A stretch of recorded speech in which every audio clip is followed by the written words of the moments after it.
Hi everyone, আমি কাবেরী আর আমার নতুন একটা ব্লগে সবাইকে স্বাগত। কেমন আছেন সবাই? আজ আমার বেবি বয়ের বয়স 56 ডেজ। আজ আরেকটা ছোট্ট জিনিস শেয়ার করি। আমি কলকাতা থেকে ব্যাঙ্গালোর ফিরেছি ঠিক 5 দিন হলো। আর ব্যাঙ্গালোর ফিরে এটা আমার ফার্স্ট ব্লগ। 3 মাস পর এবার ব্যাঙ্গালোর ফিরে কী যে ভালো লাগছে। আমার বেবি ডেলিভারি কলকাতাতেই হয়েছে।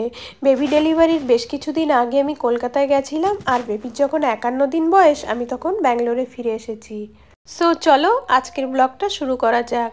আজ সানডে মর্নিং আর এখন সময় সকাল 9টা। ক্রিস বেবি অনেক আগেই ঘুম থেকে উঠেছে। ওর দিদা ওকে নিয়ে গল্প আর খেলা করছিল অনেকক্ষণ থেকে। হঠাৎ ও কান্না শুরু করে দিল। তখন মাও ব্যস্ত হয়ে গেছে ওকে শান্ত করানোর জন্য। এরপর আমি সকালের ব্রেকফাস্ট বানালাম। ছুটির দিনগুলোতে আমরা সবাই মিলে একসাথে ব্রেকফাস্ট করি, কারণ অন্য দিনে রিন্টুর অফিস থাকে, ও অনেক সকাল সকালই বেরিয়ে যায়। রিন্টু আজ বেবির সাথে অনেকটাই সময় কাটালো। আসলে কাজের ব্যস্ততার কারণে ও খুব একটা সময় পেয়ে ওঠে না, তাই এই দিনগুলো আমাদের জন্য অনেক স্পেশাল হয়।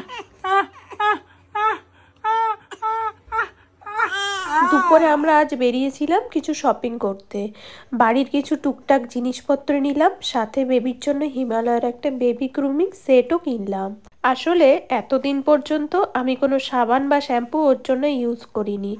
এখন থেকে ধীরে ধীরে শুরু করব। এই সেটটার মধ্যে আছে সাবান, shampoo, body oil, body lotion, rash cream, baby wipes. আর নিয়েছিলাম একটা স্মল সাইজের ডাইপারের প্যাকেট। আজ রাত 12টায় আমার হাজব্যান্ড আমাকে একটা ছোট্ট সারপ্রাইজ দিল। খুব সুন্দর একটা চিজ কেক আনলো, যা আমি একেবারেই এক্সপেক্ট করিনি।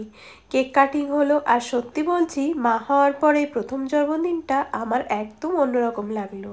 আমি তো ভেবেছিলাম এবার কিছুই হবে না, কারণ ঘরের যা সিচুয়েশন এখন, সববার বার্থডেতেই কোথাও না কোথাও যাই, কিন্তু এবার এই প্রথম বাড়িতে কাটাবো। একটা ইমোশনাল কথা বলি, আমি যখন কেক কাটছিলাম আমার ছোট্ট বেবি তখন একদম ঘুমিয়েছিল। ওর মুখটা দেখে মনে হচ্ছিল আসল গিফট তো আমার কোলে ঘুমিয়েই থাকায় ছোট্ট প্রাণটাই। আমাদের কেক খাওয়া শেষ করে শোয়ার কিছুক্ষণ পরই ও আবার জেগে গেল। রাত তখন মোটামুটি 1টা।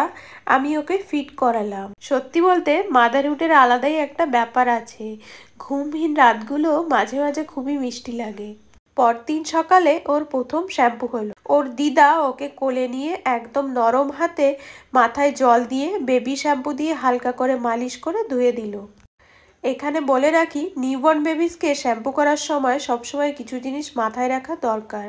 সবসময় মাইল্ড টিয়ার ফ্রি বেবি শ্যাম্পু ব্যবহার করতে হবে। শিশুকে কোলে বা ছোট্ট টবে নিয়ে ধুতে হবে যেন ও নিরাপদ বোধ করে। গরমও না ঠান্ডাও না, উষ্ণ গরম জল ব্যবহার করতে হবে। খুব জোরে ঘষা যাবে না, আস্তে আস্তে আলতো হাতে করতে হবে। শ্যাম্পু করার পর মাথা ভালো করে মুছে শুকনো করে রাখতে হবে, যাতে ওর ঠান্ডা না লাগে। এরপর মা ভালো করে ওকে স্নান করিয়ে জামা প্যান্ট পরিয়ে রেডি করে দিল। আমি তারপর ওকে ফিট করিয়ে ঘুম পাড়িয়ে দিলাম। ব্যাঙ্গালোরে আসার সময় মা আমার সাথে এসেছে বলেই অনেক কাজ ভাগাভাগি হয়ে যাচ্ছে। সত্যি বলি, মা না থাকলে এখানে সব কিছু একা সামলানো অনেক কঠিন হতো।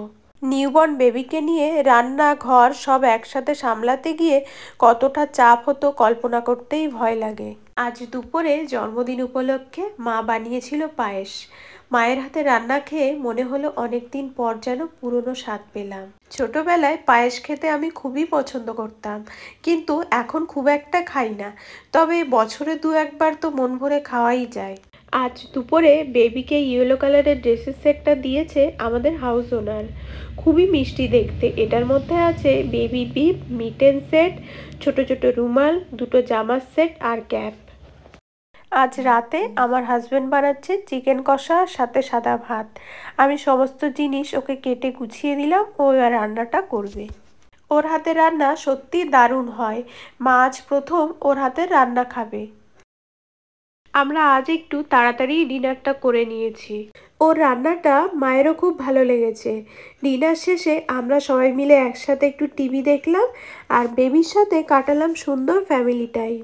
আজকের দিনটা সবার সাথে খুবই ভালো কাটালাম। ব্লগটা এখানে শেষ করলাম। সবাই ভালো থাকবেন, সুস্থ থাকবেন। পরবর্তী নতুন একটা ব্লগে আবার দেখা হবে। টাটা।